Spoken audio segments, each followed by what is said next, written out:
welcome back to my channel. Today we're off on holiday. We're going to Spain. We go there quite a lot. My parents have a villa there, so it's very convenient. We do take Pixie, which people often have a lot of questions about. Obviously I live in the UK. It's a real pain taking pets abroad. In a lot of countries, like, I mean, you might not realise this if you live in the UK, you might just think it's normal, but in the rest of Europe, you can take a small animal actually in the cabin under the seat in front of you. A lot of airlines do it, and they'll take up to 3 animals per flight. So obviously the spaces are limited, so you do have to be prepared. It's just really easy, and obviously, I mean, there's no way we'd take Pixie if we had to put her in the hold. The law is that you can fly a dog out in the cabin on the way out, but you can't on the way back, so no airlines do it anyway. But to be honest, it's ridiculous because Eurotunnel, with the Channel Tunnel, you can do it so easily, but it's expensive. But that's what we do. So we drive with this young lady to the Eurotunnel, which takes you over to Calais, and then we tend to stay in Bruges because it's a nice place to go, and then we're getting a flight from Ostend, which is obviously in Belgium, not far from Bruges, and yeah, we fly to Spain. So it is a proper pain, and she has no idea that we go through all of this for her. There's also some other things, like there's a lot of paperwork to worry about. It's much easier now because my parents have their villa in Spain. We were able to actually register Pixie to their address and get her a Spanish passport. So she has a Spanish pet passport, which means as long as we get the rabies jabs done in Spain, we don't need any paperwork to go there. Whereas actually if you don't have a passport like that, you've got to take your dog or cat to the vet and get all these forms and stuff. Obviously you need a rabies jab, but on top of that you need all these forms filled out, which the vet has to do, and they charge like 150 quid minimum, I think, to do it. So it's a right palaver, whereas it's much easier, and because we go regularly enough, we're able to get Pixie's rabies jabs done in Spain quite easily. So yeah, that's what we do, isn't it? So I thought I'd actually take you on this journey so you can see what it's all about, what happens. Eurotunnel is really cool, it's amazing. It's literally like you're literally under for 20 minutes and then you're there. If you've never been on Eurotunnel, it's quite a unique thing, really. You don't see any fishes like some people think. Obviously the only problem with doing all this is it's expensive. So yeah, off we go. And she, on these flights, she's generally really good, but she just hates being under the seat in front. So I do have to, like, we do sort of sneak her in her bag onto my lap sometimes, and it just shuts her up. So they just turn a blind eye. You're meant to keep her under the seat in front of you at all times.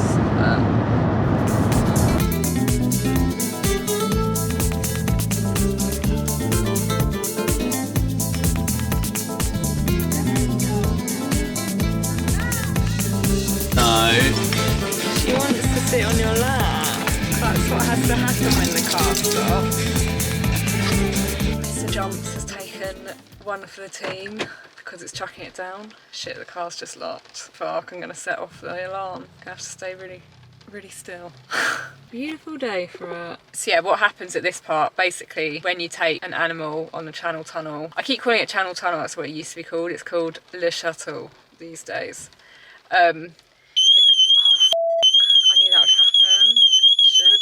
Tried to stay really still, I'm sorry. Sorry, yeah, so at this point they basically, here they just check that you've got the right documents to travel into France, and they make sure that Pixie's microchipped. Wet dog issue. 3, 2, 1, Doug! Just to manage expectations, if you do choose to travel this way in the future, typically you don't fly through that quickly. With the 10:30 headlines, I'm Tom Cleese. Surrey Home Parliament's come to Jeff Health Minister. Success? They're just saying, I don't know if you can see, but the lorries go on an open one. Definitely can't see that now.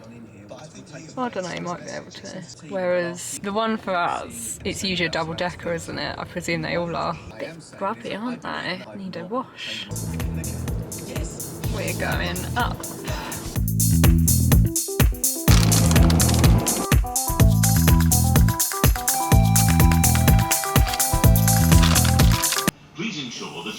brake is on. Bit of more than I could chew. What time did we leave this morning? What, home? Yeah. It was about 8:45, wasn't it? It's now 20 past 12? Yeah, well, it's 20 past 11 in the UK, isn't it? Pixie can hear a crying baby and it's concerning her. She genuinely is worried about it. I know.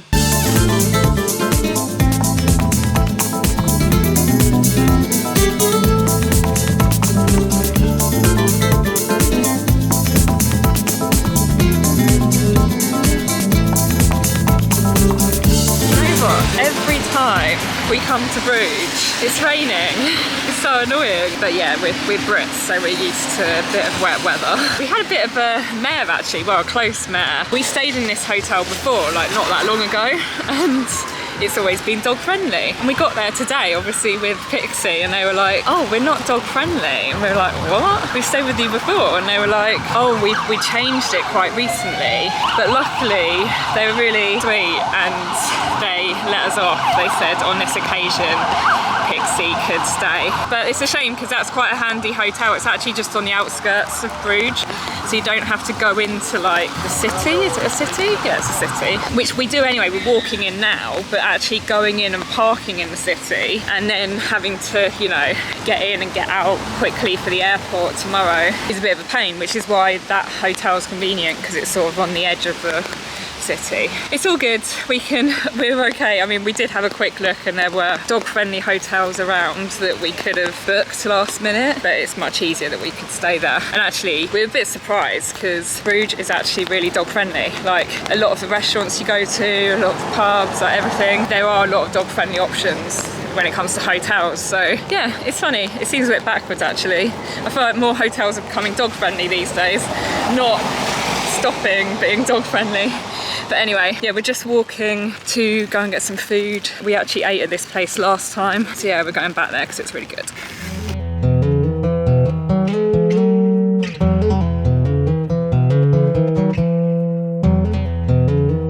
See?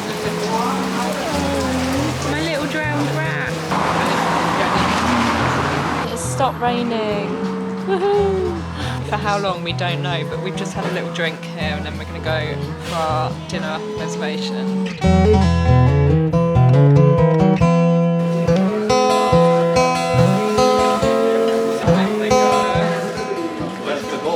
Yours looks more presentable than mine. Mine has been totally packed into. I wish I could. It's like it's a different day out here, honestly. Beautiful. Pixie's dried off. Pixie has a quick dry coat. Yeah, she's all fresh now. She looks like she's had a bath. It's just so much sass. Her way or the highway. Oh, there we go. Oh, there it is. boy. There it is.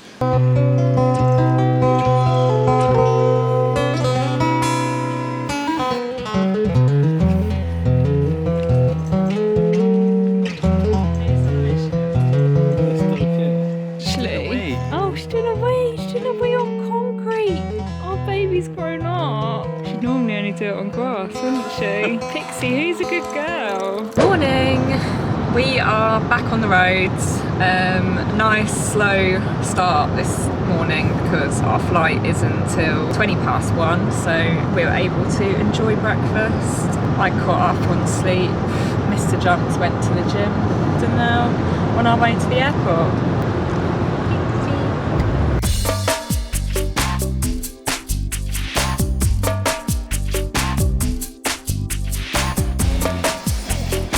Oh, you're miles away, Stuart.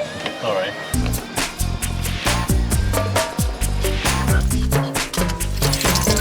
Smallest airport.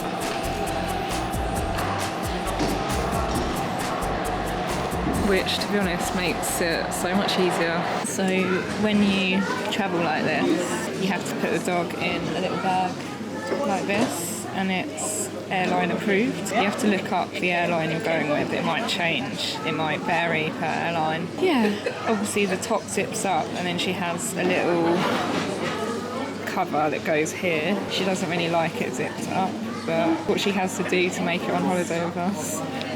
Isn't it, Pixie?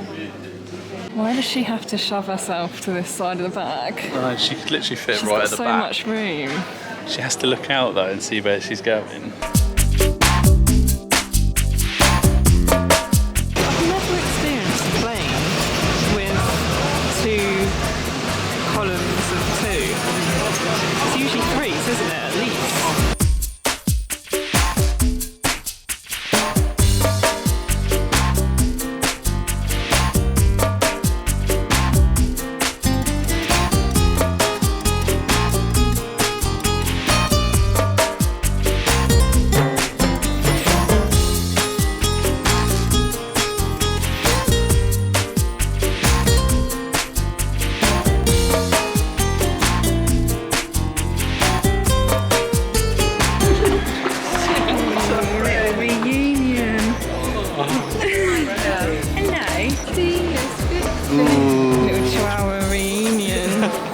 So I forgot to outro this vlog because I've just got carried away with my holiday. I'm actually on day 9 or 10 of my holiday.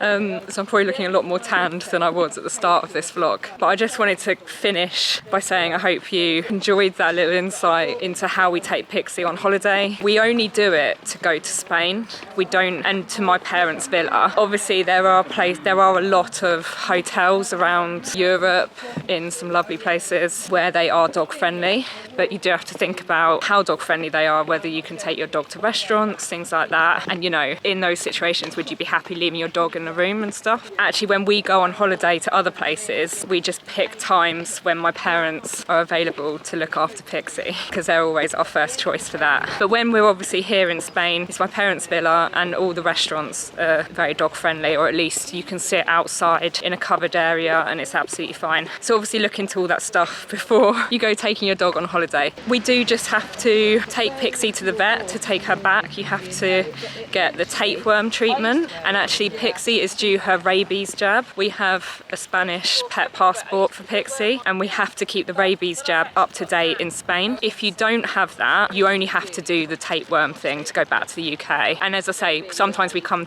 here with Pixie and the rabies isn't due, so we wouldn't have to do that. We just do a tapeworm, but it is due, so we need to get it done so that next time we come to Spain, her passport is valid. So yeah, that's that. I hope you enjoyed it, and little Pixie has been having a great holiday with us. Also, the reason I actually forgot to close this vlog was because I have been vlogging out here. I've been filming all of my gym sessions and all of my jumping that I've done here. So that's going to be on another vlog, which will come after this one. So make sure you subscribe so you don't miss that. I will see you in my next video.